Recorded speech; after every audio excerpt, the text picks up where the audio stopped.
je vais reprendre la parole pour accueillir les citoyens qui nous ont rejoints. Parce que donc pour l'instant, on a eu le point de vue des archivistes sur cette exposition virtuelle, mais on a Michael Nasser qui est arrivé. Bonjour. Et je vois qu'il y a quelqu'un d'autre qui a fait des Bonjour. photos. Donc, bonjour. On a un autre citoyen qui est là. S'il veut participer aussi, n'hésitez pas. Voilà, bonjour, Monsieur Oui, Danemark. bonjour. Alors, je vais montrer, Mickaël, d'abord, voilà, c'est vous qui avez fait ce dessin et donc ce texte qui ont Oui. été archivés par les archives de la ville de Bruxelles. Ben alors, euh, quand est-ce que vous avez fait ce dessin et ce texte et est-ce que vous pensiez qu'il se retrouverait archivé et qu'est-ce que vous en pensez? Déjà, bonjour à tous et à toutes. Et merci de me recevoir. C'est vraiment chouette.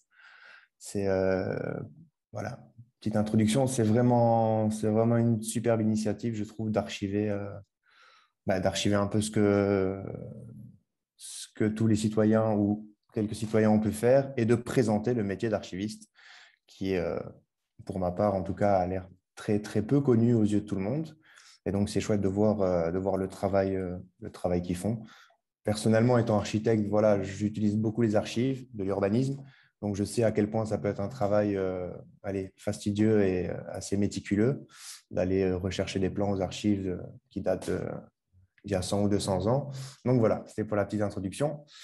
Et du coup, ce dessin, oui, c'était, je crois, le 7 mai, donc premier déconfinement, ou début du déconfinement. Et c'était vraiment pour exprimer en fait un manque. J'avais à ce moment-là vraiment envie et presque même besoin de voir la flèche de l'hôtel de ville allumée. En fait, ça représente exactement ce dessin, la vue que j'ai depuis chez moi. Et, euh, et je me suis rendu compte, en fait, quelques jours, voire semaines après, qu'il était constamment éteint. C'était tellement rentré dans mon quotidien de le voir éteint que c'est quelques jours après que j'ai remarqué. Et à ce moment-là, j'avais tellement envie de le voir que je l'ai dessiné. Et c'est là où voilà, j'ai écrit ce texte en même temps. Mais c'était simplement pour moi à la base. C'était pas du tout pour être archivé ou être partagé. Et c'est un croquis que j'ai partagé avec ma famille qui n'habite pas du tout en Belgique. Et en fait, ma tante qui écrit pas mal d'articles pour elle en Suisse, m'a dit, mais c'est super, en fait, nous, pour elle, on cherche pas mal de témoignages sur le confinement, sur la quarantaine. Est-ce que je peux le proposer? Je dis, ben, oui, avec plaisir. Et donc, en fait, finalement, manque d'informations, ils ont pas fait ce,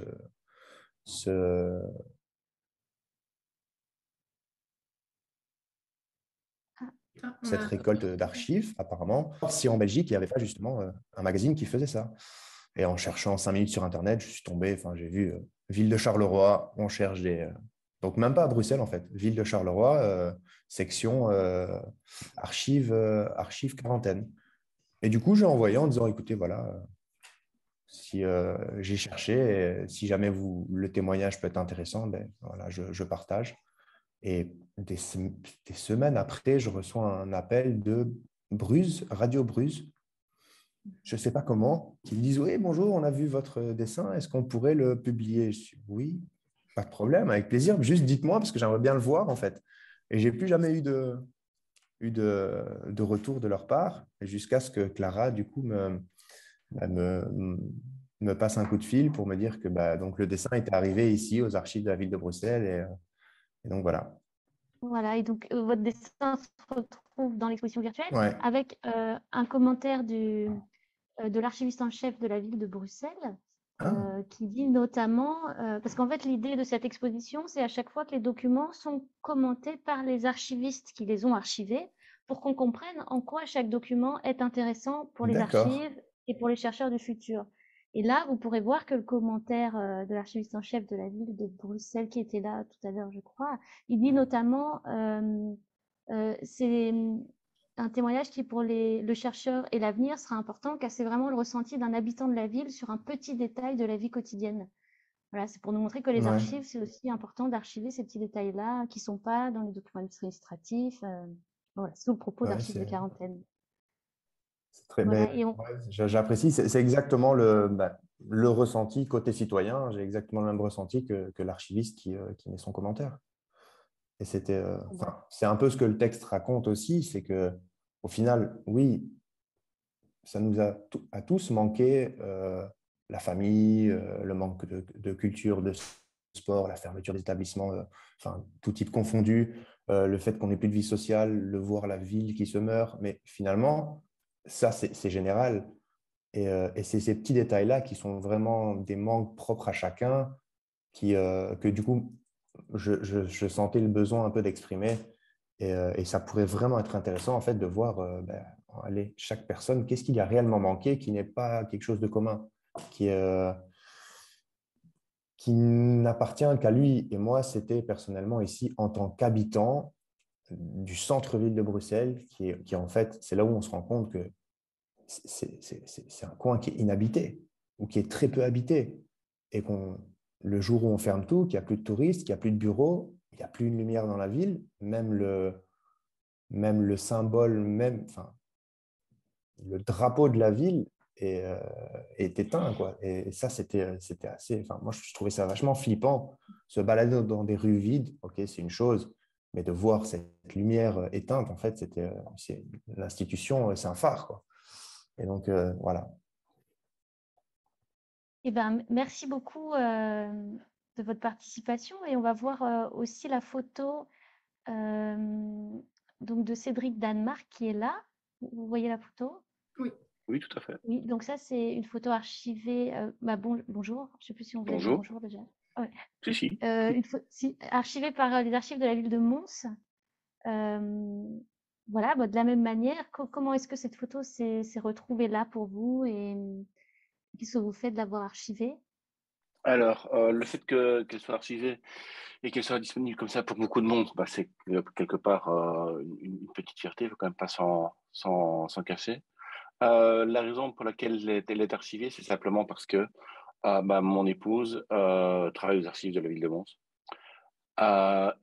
Lorsque le confinement est arrivé, juste par hasard, je venais de m'offrir un nouvel appareil photo et c'est un nouveau jouet que je voulais utiliser.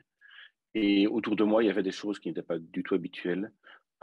Et ces choses, j'ai eu le réflexe, l'envie, carrément le besoin en fait de les documenter. Ça doit être ma formation de journaliste qui a fait que j'ai vraiment voulu capturer l'ambiance générale d'une ville qui est une ville de la fête, qui est une ville estudiantine, qui est une ville où il y a énormément de monde et qui était juste incroyablement vide. Cette photo qui date de la toute fin du premier confinement, c'est le samedi avant le premier déconfinement, et le parking du centre commercial le plus grand de Wallonie. Voilà. C'était une sensation c'était aussi peut-être une manière de combler le vide qu'il y avait autour de nous, de le capturer et de le repartager par après, en fait. Et j'imagine que si votre femme travaille aux archives de la ville, vous êtes sensibilisé vous étiez déjà sensibilisé à la question des archives. Tout à fait, tout à fait, tout à fait. Bah, elle y travaille depuis plus de 10 ans maintenant. Je connais très bien son travail, je connais très bien le travail de l'archive en général. Oui, la question ne s'est même pas posée. Dès qu'on s'est rendu compte, elle et moi, qu'on commençait à avoir encore plus, parce qu'elle faisait des photos aussi, qu'on commençait à avoir encore plus de documentation, on ne s'est pas posé la question de 2 secondes de savoir si on allait les céder à la ville de Mons ou pas, en fait. Et je trouve que ça montre bien aussi, en fait, comme tout ça, en fait, en préparant cette exposition virtuelle avec Lionel, je me suis dit que tout ça dépendait tellement des volontés individuelles aussi. Enfin, on voit, alors vous, vos photos, le dessin de la flèche de l'hôtel de ville, Thierry qui allait photographier, par exemple, les autocollants des oppositions dans la rue. Et on dit que si Thierry n'avait pas eu l'idée d'aller faire cette photo, ces autocollants auraient pas été ou auraient été moins archivés. et c'est quand même, en fait, moi je trouve inquiétant en fait de se dire que les archives ne dépendent finalement que des volontés individuelles des citoyens qui s'intéressent à la question ou qui la connaissent ou des archivistes. Est-ce que Oui, c'est pas mais de toute inquiétant? manière, quand on aime l'histoire, on se rend bien compte que ce qui nous parvient, ce qui parvient à ce qui reste du passé, ce n'est juste que par chance qui arrive. Mhm. Et la mémoire est fragile et la mémoire de la démarche est aussi fragile. Et ça dépend de très peu de choses finalement, de personnes, d'une motivation. C'est la beauté du geste, mais c'est aussi le danger de perdre beaucoup de choses. De là, la nécessité d'avoir cette plateforme qui va sensibiliser le plus grand monde et qui va continuer cette sensibilisation. Clairement, c'est vrai que c'est un peu effrayant pour le même prix. On perd beaucoup de choses, c'est oublié. De retrouver le parking de Mons vide, je pense qu'il faudra beaucoup de temps avant de voir ça, ça me semble clair. Et donc, oui, c'est fragile, vraiment.